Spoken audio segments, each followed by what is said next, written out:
it's Wendy Jo Peterson. I am the registered dietitian behind Edible Nutrition and Fuel and Roadie. I am also a co-author of the Mediterranean Diet Cookbook for Dummies.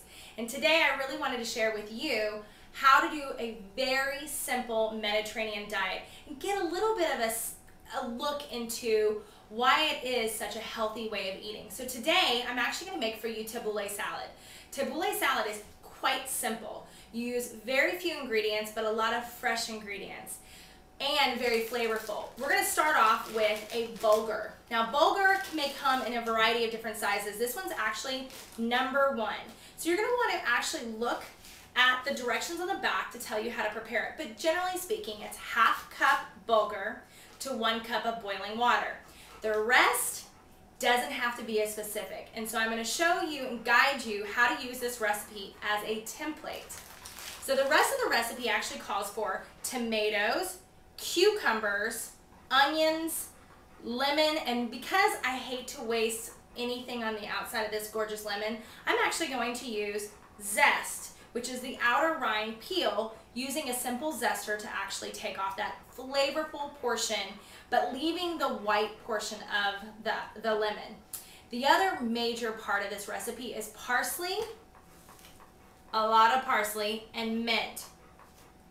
To finish it off, you're going to use the lemon juice as your vinaigrette, along with olive oil. And I actually have this great olive oil from a local company called Temecula Olive Oil Company, and it's a lemon flavor. They're not paying me, so don't worry.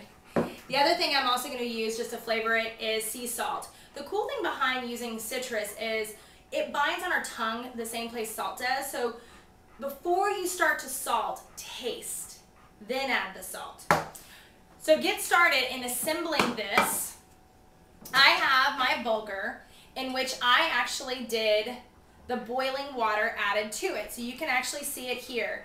If it still seems a little wet, you can actually drain any of the excess off. And so this is a little bit moist for me, so I'm going to actually drain it off. Okay, so now you can see this is pretty dry and crumbly. From here, all we're going to do is I'm going to use this is a bench scraper, and I'm going to add in my tomatoes. And I chopped up 4 of my tomatoes from my garden. You can tell they're from my garden because they're so gorgeous in color. I did 3 small baby cucumbers. Those are the Persian cucumbers because that's what I had on hand, and that's what I keep around my house for snacking. You can also just use 1 cucumber, regular traditional American cucumber, in place. A little bit of onion. So I just used about 1/4 of an onion or 1/3 of an onion. And lemon zest.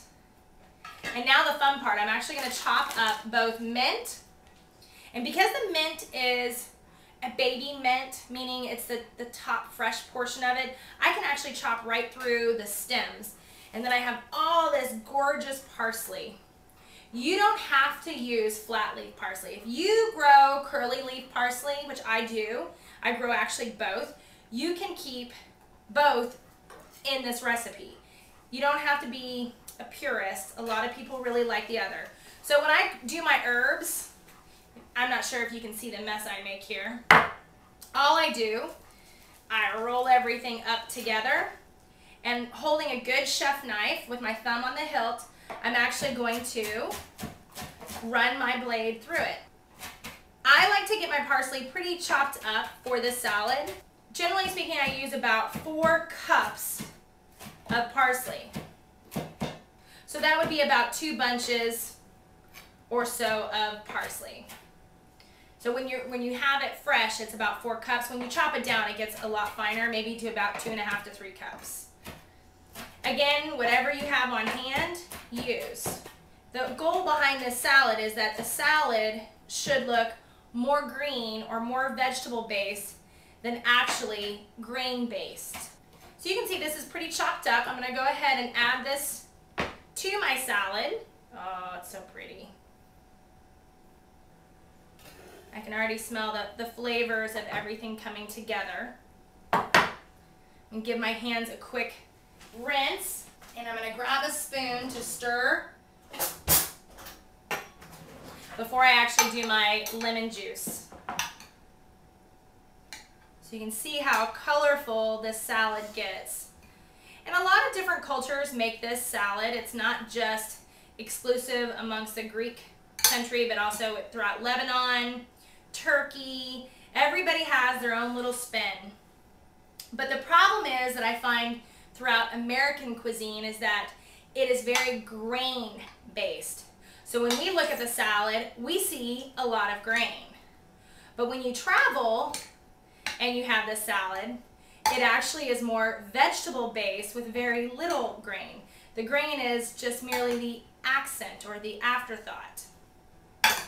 And so you can see I chop my tomatoes just a little bit bigger than you may see otherwise. They're so flavorful since they're fresh in season in my garden. Now I'm going to go ahead so you can see what it looks like, and I'm actually going to do my lemon juice. So here's my lemon, and before I juice it, I'm actually going to roll it, and this helps you get a little bit of the juice started.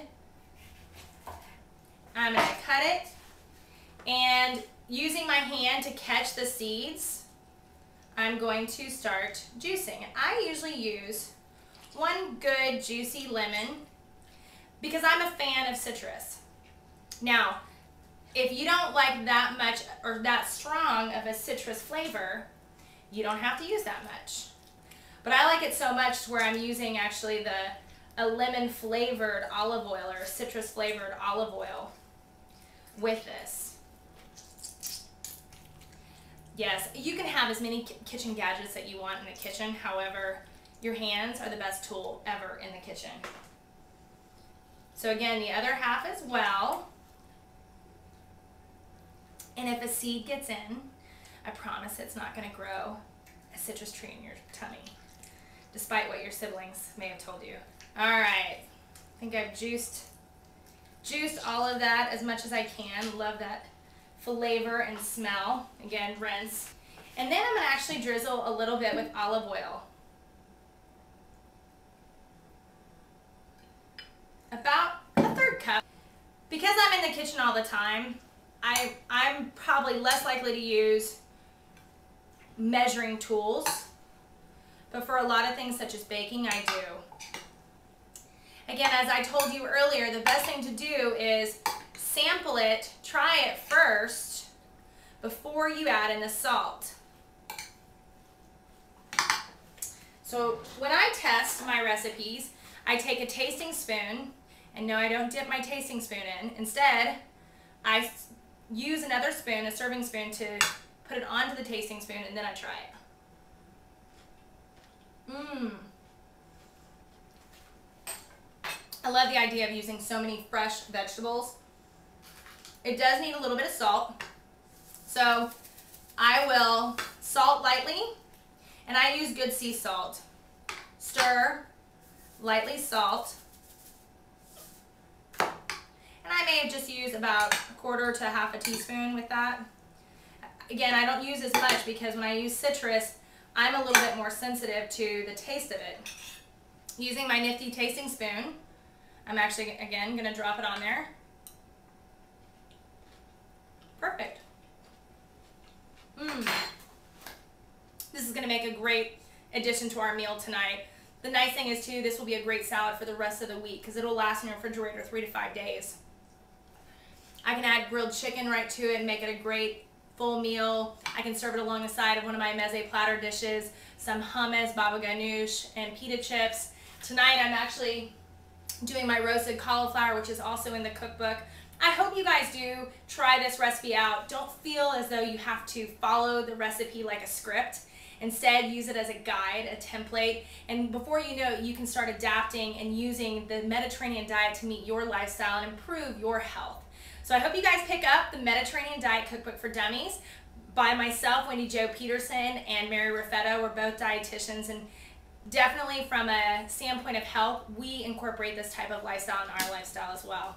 Thanks, guys. Have a great night.